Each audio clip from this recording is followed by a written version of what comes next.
श्री राम, जय श्री राम। भारत माता की जय, भारत माता की जय। सम्मानित मित्रों, हम सबके बीच में दुनिया के सबसे लोकप्रिय राजनेता, देश के यशस्वी प्रधानमंत्री माननीय नरेंद्र मोदी जी हम सबके बीच में पधार चुके हैं। एक बार जोरदार ताली बजा करके माननीय प्रधानमंत्री जी का स्वागत करने। मित्रों, हम सब जानते हैं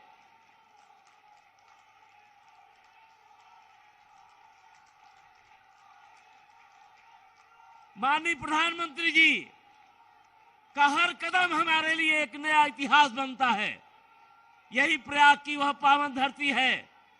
उस समाज को, उनके जो समाज से हमेशा तिरस्कृत रहते थे, उनके पांव पखा करके समाज में उनको प्रतिष्ठित करने का काम किया और सबका सम्मान करने का काम करके दुनिया में एक अद्भुत उदाहरण प्रस्तुत करने का काम किया है।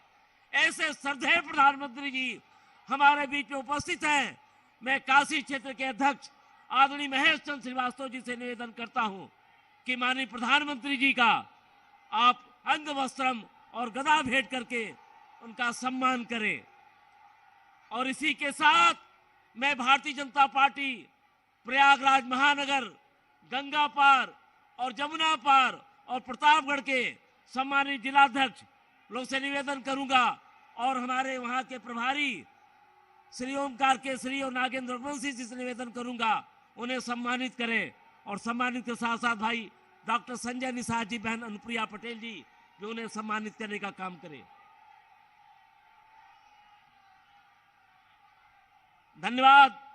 मित्रों, मैं जानता हूं आदरणीय प्रधानमंत्री जी जब आपके सामने होते हैं तो केवल और केवल उनको आप देखना चाहते हैं, केवल और केवल उनको आप सुनना चाहते हैं। माननीय प्रधानमंत्री जी को देश असीम प्यार करता है और क्यों न करे, देश के 80 करोड़ लोगों को मुफ्त विरासत दे रहे हैं। क्यों न करे मित्रों, आज उन बहनें बेटियां सुरक्षित हैं। क्यों न करें, आज युवाओं के स्वप्न को जो पंख मिल चुका है, ऐसे प्रधानमंत्री जी आज हम सबके बीच में हैं। मैं बहन अनुप्रिया पटेल जी जो केंद्रीय मंत्री हैं, मैं उनसे अनुरोध करता हूं कृपया स्वागत भाषण करें और आप ही माननीय प्रधानमंत्री जी से उनको 2 शब्द उनका आशीर्वाद लेने के लिए, उनके संबोधन के लिए उनसे अनुरोध करने का काम करें। बहन अनुप्रिया पटेल जी।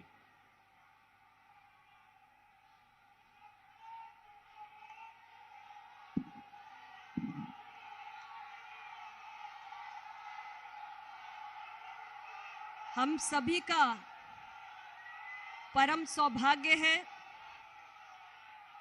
कि उत्तर प्रदेश प्रयागराज की इस पवित्र धरती पर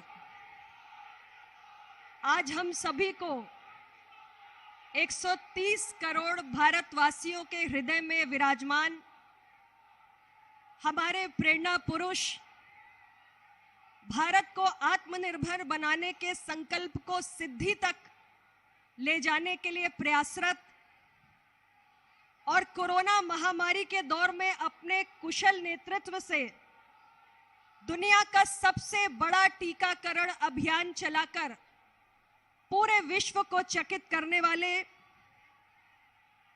देश के सर्व समावेशी और संतुलित विकास को नए स्वरूप में परिभाषित करने वाले, दुनिया के सबसे बड़े लोकतंत्र कहलाए जाने वाले भारत के सिरमौर, विराट एवं करिश्माई व्यक्तित्व के धनी, हम सब के अत्यंत लोकप्रिय माननीय प्रधानमंत्री श्री नरेंद्र मोदी जी का हमें अभिनंदन, वंदन, स्वागत करने का ये अवसर मिला है।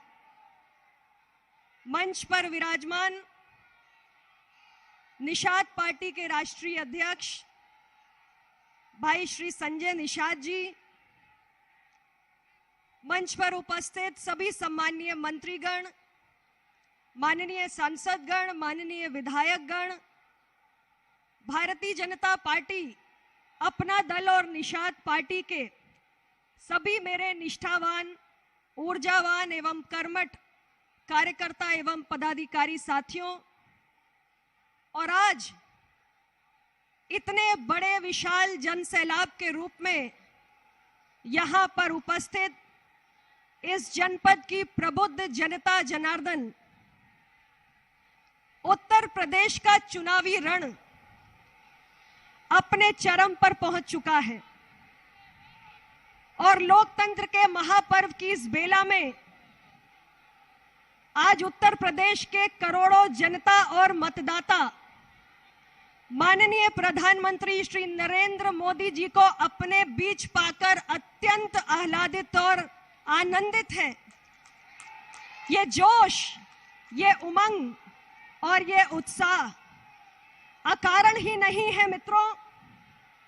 एनडीए गठबंधन की सरकार ने माननीय प्रधानमंत्री जी के नेतृत्व में, उनके मार्गदर्शन में जिस तरह गत 5 वर्षों में राज्य में विकास की गंगा बहाने का काम किया है, जन अपेक्षाओं पर खरा उतरने का काम किया है, विकास, सुशासन और सामाजिक न्याय की जिस इबारत को लिखने का काम किया है, ये उसी की वजह से आज संभव हुआ है कि उत्तर प्रदेश के करोड़ों मतदाता और जनता एनडीए गठबंधन को एक बार फिर इस विधानसभा चुनाव में विजय श्री का तिलक लगाने के लिए तत्पर है। हमारे उत्तर प्रदेश के मतदाता लोकतंत्र के इस महापर्व में अपना दल भारतीय जनता पार्टी और निषाद पार्टी के हमारे प्रत्याशियों के पक्ष में ईवीएम का बटन दबाकर समाजवादी पार्टी गठबंधन को चारों खाने चित्त करने के लिए तैयार है।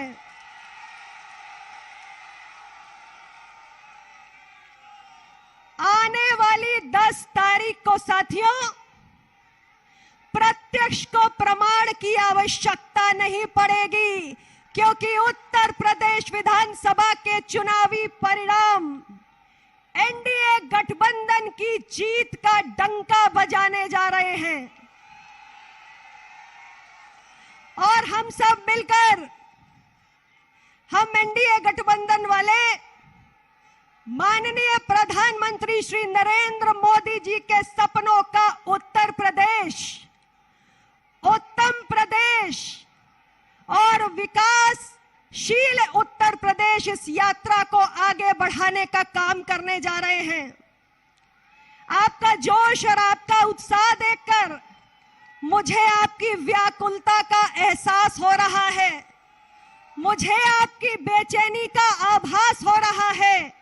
इसलिए मैं अब माननीय प्रधानमंत्री जी और आपके बीच ज्यादा देर बाधा उत्पन्न नहीं करूंगी और मैं सीधे हम सब के मार्गदर्शक, हमारे लोकप्रिय नेता, हमारे प्रेरणा पुरुष माननीय प्रधानमंत्री जी को सादर आग्रह करती हूं कि वे आए और प्रयागराज की जनता पर अपने विचारों की वर्षा करें। माननीय प्रधानमंत्री जी।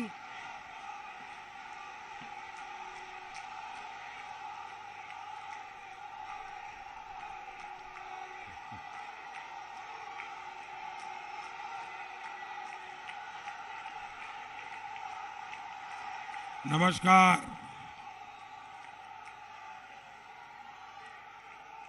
तीर्थराज प्रयागराज और थेवा कला के लिए प्रसिद्ध प्रतापगढ़ के लोगों को मेरा प्रणाम। ये भूमि मर्यादा पुरुषोत्तम श्री राम और श्री निषाद राज की महान मित्रता की साक्षी है।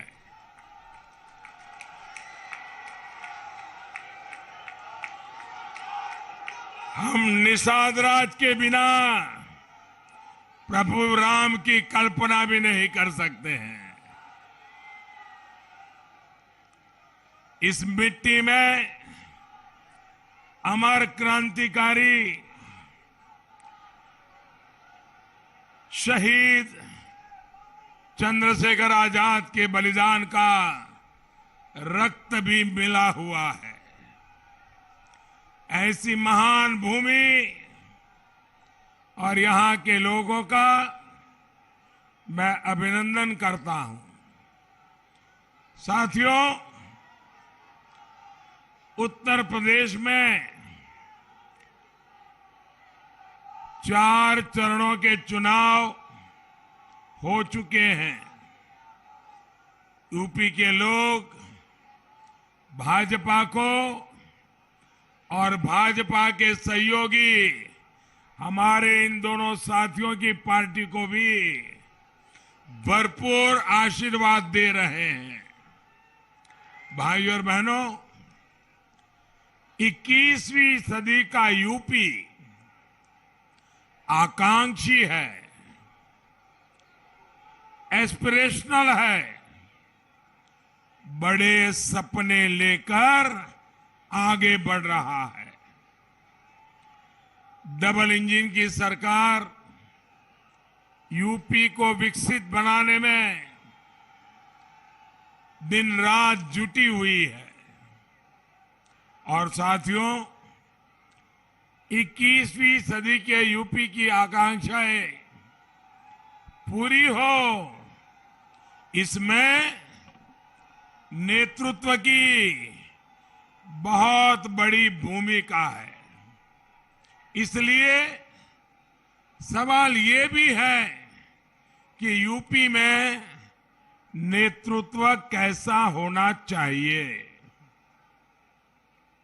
अब आपने देखा होगा, हम सबको अनुभव है, पूरी दुनिया आज कोरोना की महामारी की चपेट में है।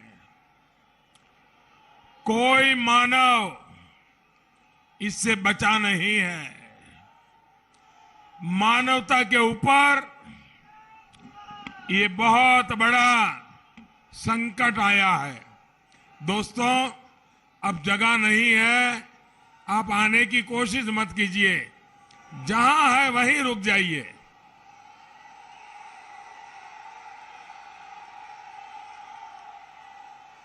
आपका प्यार, आपके आशीर्वाद के लिए मैं आपका बहुत आभारी हूं।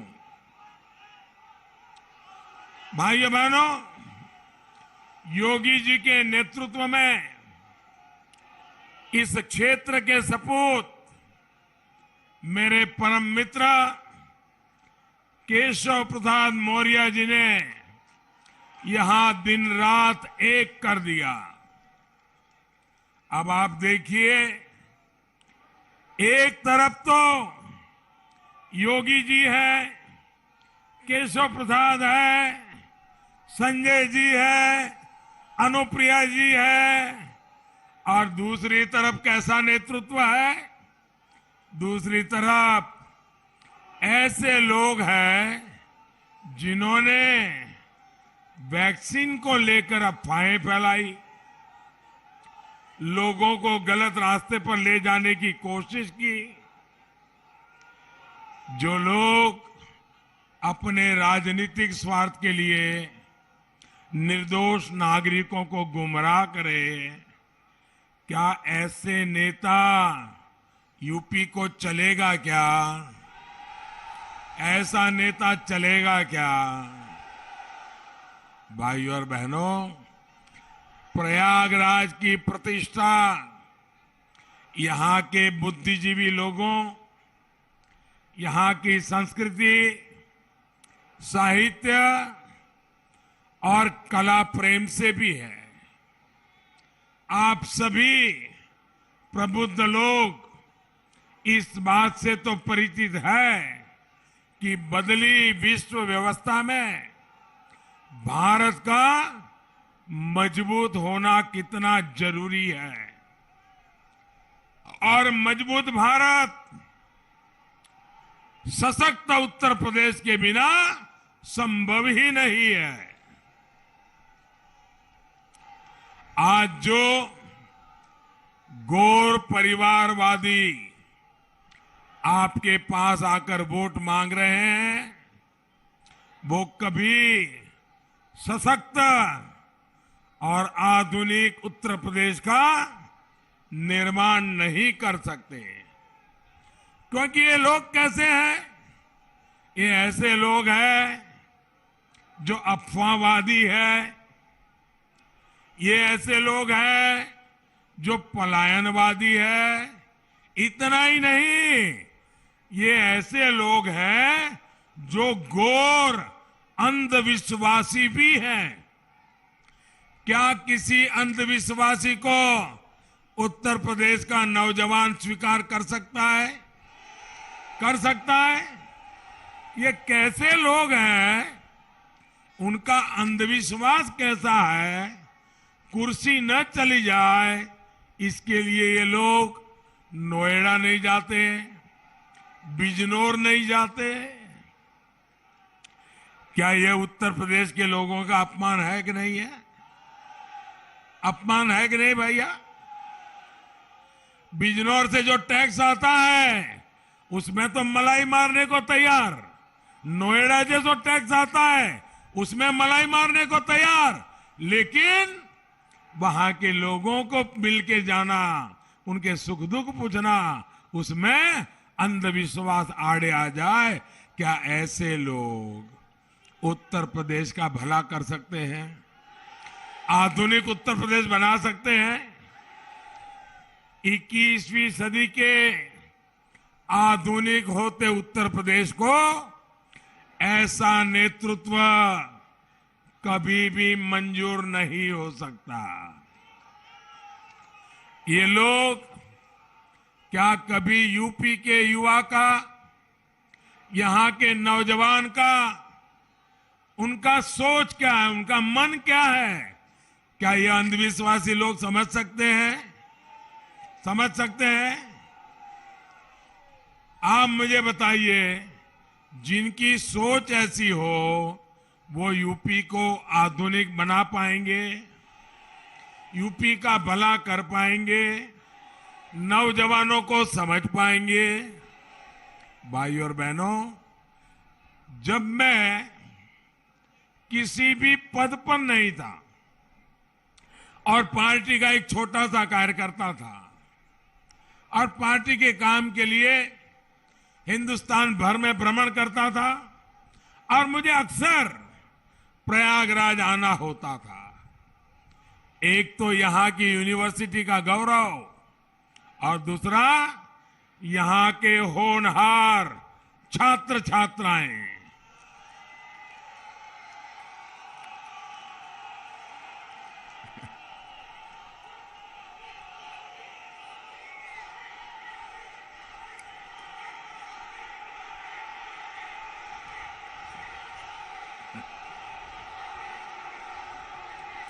आपका ये प्यार, आपके आशीर्वाद मैं ब्याज समेत लौटाऊंगा दोस्तों,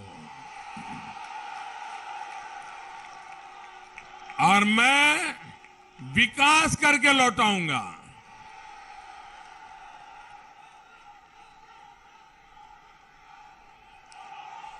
प्रयागराज एक तरह से मेधावी युवाओं का भी संगम है। लेकिन 2017 के पहले की सरकारों ने यहां की प्रतिष्ठा को खूब ठेस पहुंचाई दोस्तों। पूरे देश से जो युवा यहां आते हैं उनसे इन गौर परिवारवादियों ने छल किया है, छल किया है। आप भी जानते हैं कि नौकरी के नाम पर पिछली सरकारों के आयोग में बैठे लोग किस क्वालिफिकेशन को जरूरी मानते थे? इनके लिए योग्यता की अहमियत नहीं, बल्कि सिफारिश, जातिवाद, क्षेत्रवाद और नोटों के बंडल, यही सब कुछ था। इन लोगों ने अपने कारोबारियों को आयोगों की जिम्मेदार पदों पर बिठाकर जो खेल खेला, उसने कितने ही युवाओं की जिंदगियां तबाह कर दी, होनहार युवाओं की। आज ये लोग नौकरी के नाम पर फिर उत्तर प्रदेश के युवाओं को धोखा दे रहे हैं, धोखा। भाइयों बहनों, सच्चाई ये है कि इन लोगों ने अपने 10 साल के शासन में सिर्फ 2 लाख लोगों को सरकारी नौकरी दी, और वो भी भाई भतीजावाद, जातिवाद, पैसों के बंडल। जबकि योगी जी की सरकार ने अपने 5 साल में, उन्होंने 10 साल में 2 लाख, और योगी जी ने 5 साल में 5 लाख नौजवानों को सरकारी नौकरी दी। और ये नौकरियों में भी सिफारिश का रास्ता नहीं, भ्रष्टाचार का रास्ता नहीं, जातिवाद का रास्ता नहीं, भाई भतीजेवाद का रास्ता नहीं, पूरी तरह पारदर्शिता के साथ गरीब के बेटे बेटी को भी रोजगार देने का काम किया। साथियों, हमारी सरकार ने युवाओं की दिक्कत को समझना, उनकी परेशानियों को दूर करने का ईमानदारी से प्रयास किया है। पहले उत्तर प्रदेश में पीसीएस की परीक्षा का सिलेबस और यूपीएससी का सिलेबस अलग अलग होता था, और इसके कारण क्या होता था, छात्र छात्राएं इन दोनों परीक्षाओं की अलग अलग तैयारी करते थे। उन पर बहुत बोझ बढ़ जाता था, बहुत समय लगता था, धन भी बहुत खर्चा होता था। हमारी सरकार ने आपकी ये परेशानी समझी, और अब आज यूपी पीसीएस और यूपीएससी का सिलेबस लगभग एक जैसा कर दिया। यानी एक ही मेहनत से, उतनी ही मेहनत से आप दोनों परीक्षा की तैयारी करिए, दोनों परीक्षाएं दीजिए, और आप आगे आकर के देश का भविष्य बनाइए। हमारी सरकार ने ग्रुप सी और ग्रुप डी की नौकरियों से जो इंटरव्यू खत्म किया, उसका भी लाभ अनेक युवाओं को मिला है। साथियों, पहले की सरकारों में विकास के नाम का, विकास के काम ना होने की एक और बहुत बड़ी वजह थी जातिवाद और भाई भतीजावाद। परियोजना बनने से लेकर पास होने तक और उसके काम शुरू होने से पहले ठेकेदारी तक में भाई भतीजावाद, छोटी छोटी ठेकेदारी में, अरे कुंभ जैसे पवित्र काम में भी ये गोरख धंधे इन्होंने किए हुए हैं। गौर परिवादियों के करीबियों को ही ज्यादातर सरकारी परियोजनाओं के ठेके दिए जाते थे।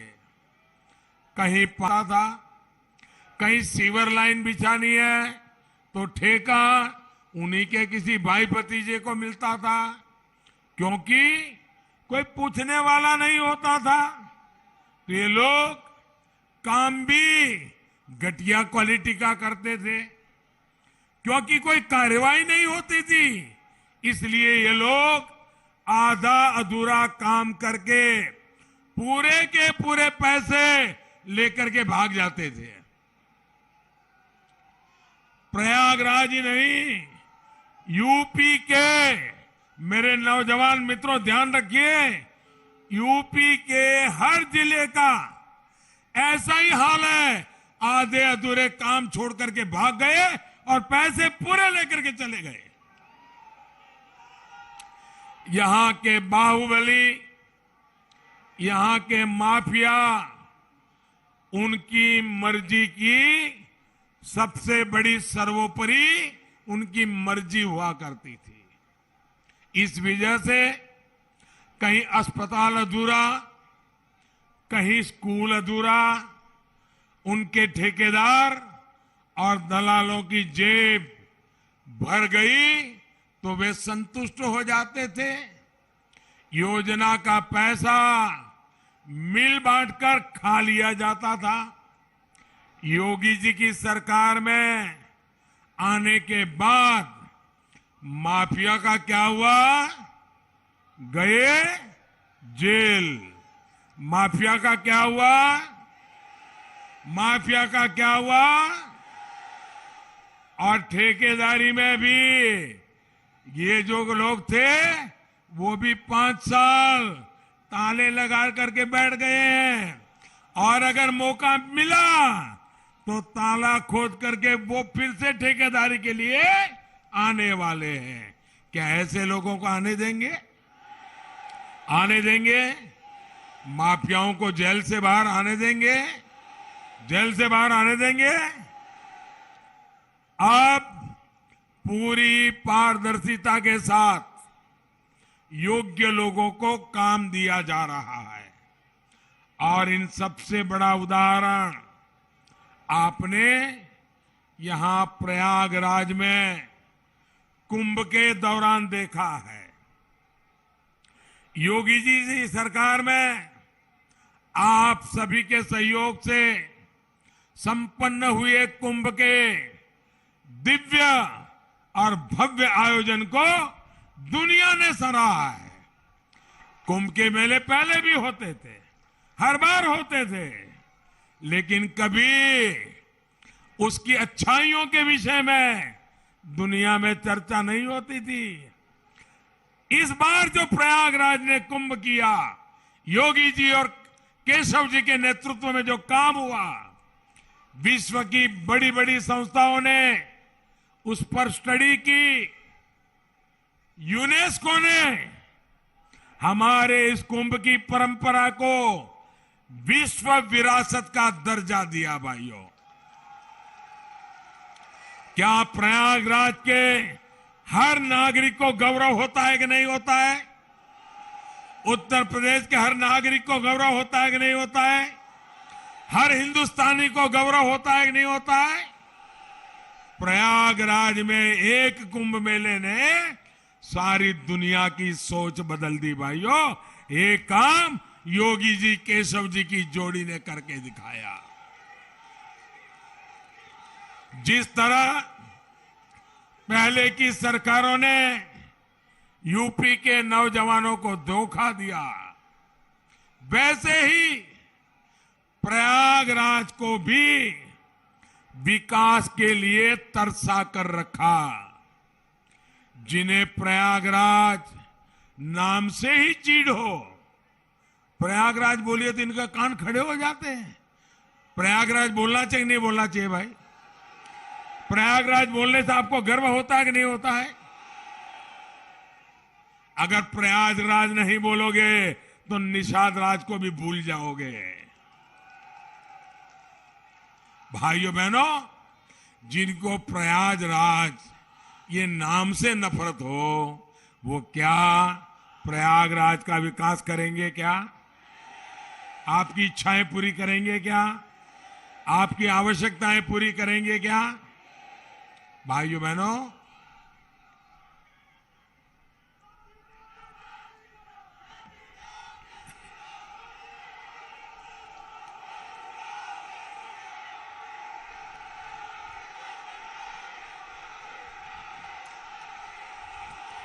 एक और ये लोग हैं, तो वहीं दूसरी तरफ भाजपा और उसके सहयोगी हैं, जिन्होंने प्रयागराज के लिए लगातार 5 साल काम किया है।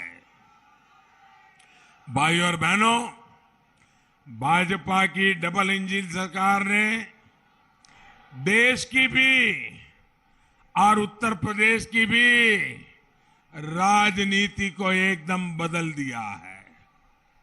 इन गौर परिवारवादियों ने इतने दशकों तक संप्रदायवाद की राजनीति की, जातिवाद की राजनीति की, क्षेत्रवाद की राजनीति की। इनकी राजनीति का दायरा संकुचित है, सीमित है, संकीर्ण है।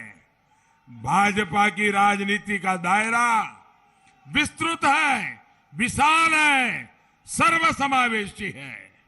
भाइयों बहनों, मुझे अनुप्रिया जी के पिताजी से बहुत पुराना संबंध रहा मेरा। वे सरदार पटेल के अनन्य भक्त थे। सरदार साहब के प्रति उनके मन में बड़ी श्रद्धा थी और वो हमेशा अमूल डेयरी के काम को देखने समझने के लिए आया करते थे। तो जब भी आते थे मुझे भी उनके दर्शन का सौभाग्य मिलता था और हर बार सोनेलाल जी जब भी आए गरीब की बात, पिछड़ों की बात, सबके कल्याण की बात करते थे।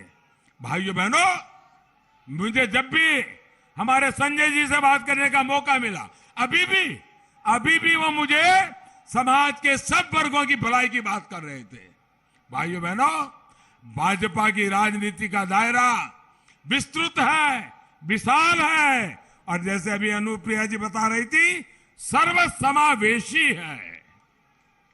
इसलिए चुनाव परिणाम आने के बाद चुनाव आयोग को इन लोगों ने शुरू कर दिया है। मुझे किसी ने मैसेज दिया, बड़ा मजेदार मैसेज दिया। वो यहां की राजनीति को बराबर जानते हैं। तो उन्होंने मैसेज दिया कि मुझे लगता था कि जब 5वां चरण पूरा हो जाएगा या 6वां चरण पूरा हो जाएगा, इसके बाद ये ईवीएम को गाली देना शुरू करेंगे।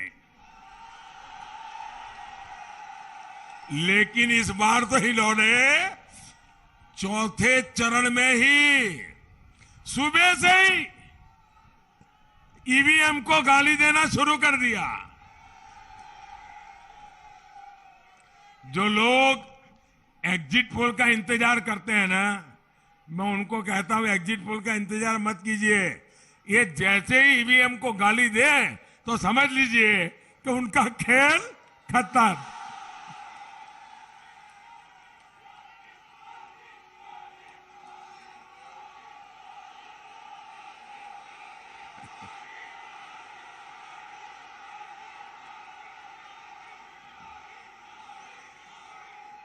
साथियों, ये देश का सौभाग्य रहा है कि हमारे यहां गंगा जी की सफाई का अभियान सांप्रदायिकता की नजर से नहीं देखा गया। इसमें एक दृष्टि पर्यावरण की भी रही। माना गया कि चलिए पर्यावरण से जुड़ा कोई अच्छा काम हो रहा है। सांप्रदायिकता का रंग नहीं रंगा उसे। वैसे ही अयोध्या में हो रहे राम मंदिर के निर्माण को लेकर काशी में हो रहे कार्यों को लेकर, प्रयागराज में हो रहे कामों को लेकर एक दूसरा पक्ष भी मैं आज देश के सामने रखना चाहता हूं। और ये उन लोगों के लिए जानना जरूरी है जो अयोध्या, काशी, मथुरा, प्रयागराज, केदारनाथ, बद्रीनाथ यहां हो रहे सब कामों को सांप्रदायिक नजर से देखते हैं। साथियों, अगर मैं कोरोना से पहले की बात करूं तो 2 साल पहले 2019 में मुस्लिमों के पवित्र स्थान मक्का में 2 करोड़ से ज्यादा लोग हज करने लिए, उम्रा करने के लिए गए थे। इसी तरह ईसाइयों के पवित्र स्थान वेटिकन सिटी में 2 साल पहले 2019 में करीब करीब 1 करोड़ लोग वहां के चर्च और म्यूजियम को और पोप के दर्शन करने के लिए गए थे। इन देशों ने वहां पर आने वाले भक्तों के लिए बेहतरीन सुविधाएं तैयार की है, आधुनिक व्यवस्थाएं बनाई है, लोगों को वहां पर रहने की दिक्कत ना हो, कनेक्टिविटी की परेशानी ना हो, हर तरफ साफ सफाई हो, इसका बहुत ध्यान रखा जाता है। लेकिन भारत में अगर हम उसी दिशा में कुछ काम करें, लोगों की सुविधा की चिंता करें, नागरिकों की भलाई के लिए काम करें, तो इनको वो सांप्रदायिक चश्मों से ही देखने की कोशिश करते हैं। आप खुद देख रहे हैं, काशी विश्वनाथ धाम परियोजना के बाद वहां आने वाले भक्तों की संख्या इतनी बढ़ गई है कि वहां गरीब से गरीब को अब रोजी रोटी के नए अवसर मिल गए हैं। जो आने वाले लोग हैं उनमें आस्था भी है और ये नया परिवर्तन आया उसका कौतूहल भी है। बनारस में जो विकास के काम हो रहे हैं वो काशी और इस क्षेत्र की इकोनॉमी को बदलेंगे। और प्रयागराज के लोग तो हर कुछ साल में देखते हैं कि जब कुंभ का आयोजन होता है तो कैसे उसमें आस्था के साथ आजीविका भी जुड़ जाती है। यहाँ के अनेक लोगों को रोजी रोटी के अवसर खुल जाते हैं। ऐसे ही बद्रीनाथ, केदारनाथ में विकास कार्यों के बाद वहां भी आने वाले लोगों की संख्या बहुत बढ़ी है।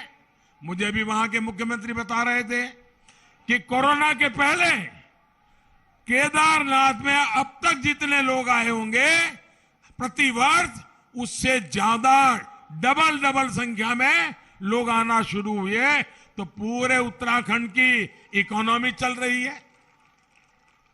भाइयों बहनों, जब भक्तों की संख्या बढ़ती है, यात्रियों की संख्या बढ़ती है, टूरिस्टों की संख्या बढ़ती है, तो रोजी रोटी देती है कि नहीं देती है? रोजी रोटी देती है कि नहीं देती है? गरीब से गरीब को काम मिलता है कि नहीं मिलता है? शहर में टैक्सी चलाने वाला हो उसका भी रोजगार बढ़ता है कि नहीं बढ़ता है? रास्ते के किनारे पर जो फूल बेचता है उसके फूल बेचने वाले की भी कमाई बढ़ती है कि नहीं बढ़ती है? जो छोटी छोटी सराय लेता काम करता है उसको रोजगार मिलता है कि नहीं मिलता है? जो अच्छी होटल चलाते हैं उसको रोजगार मिलता है कि नहीं मिलता है? भाइयों बहनों, जब यात्रियों की संख्या बढ़ती है तो वहां की पूरी रोजी रोटी तेज गति से बढ़ती है।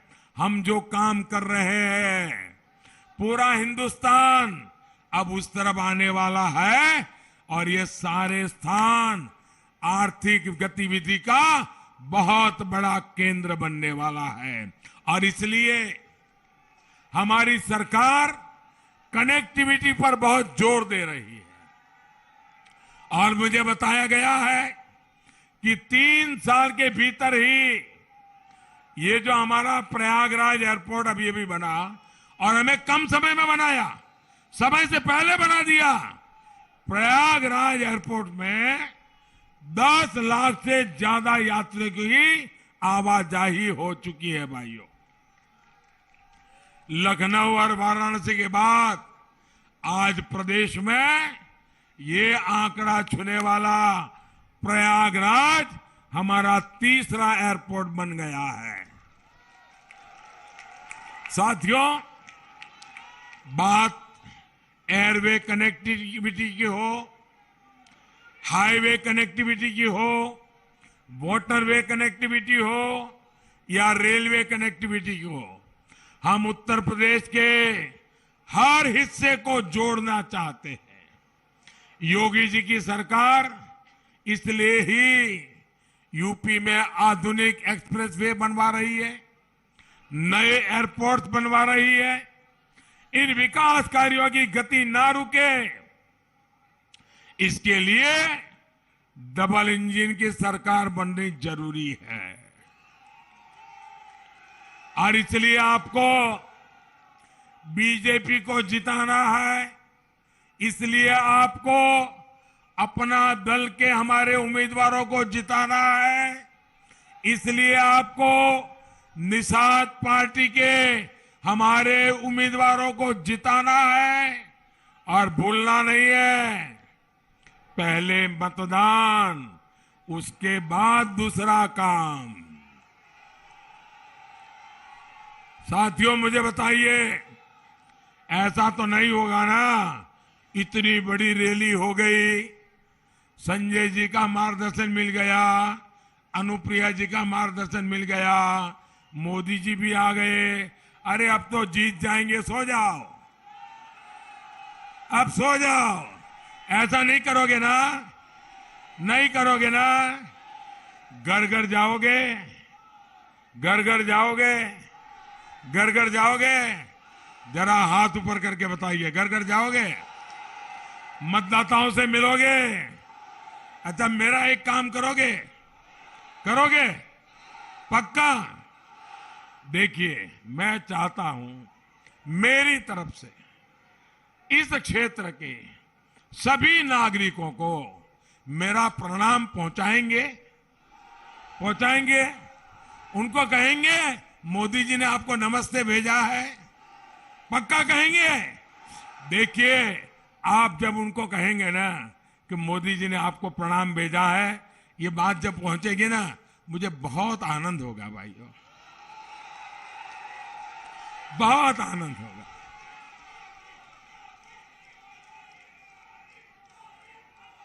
और इसलिए मैं आपसे चाहता हूं, घर घर जाइए, सबको मेरा प्रणाम पहुंचाइए और मेरी तरफ से विनती कीजिए कि इस बार मतदान तो जरूर करना है। भाजपा, अपना दल और निषाद पार्टी को भारी बहुमत से जिताना है। सभी उम्मीदवारों से, संजय जी से, अनुप्रिया जी से आग्रह है, जरा आगे आ जाए, मेरे साथ बोलिए, भारत माता की, भारत माता की, भारत माता की। बहुत बहुत धन्यवाद। नरेंद्र मोदी जी जिंदाबाद। भारत माता की, भारत माता की। श्री नरेंद्र मोदी जिंदाबाद, श्री नरेंद्र मोदी जिंदाबाद।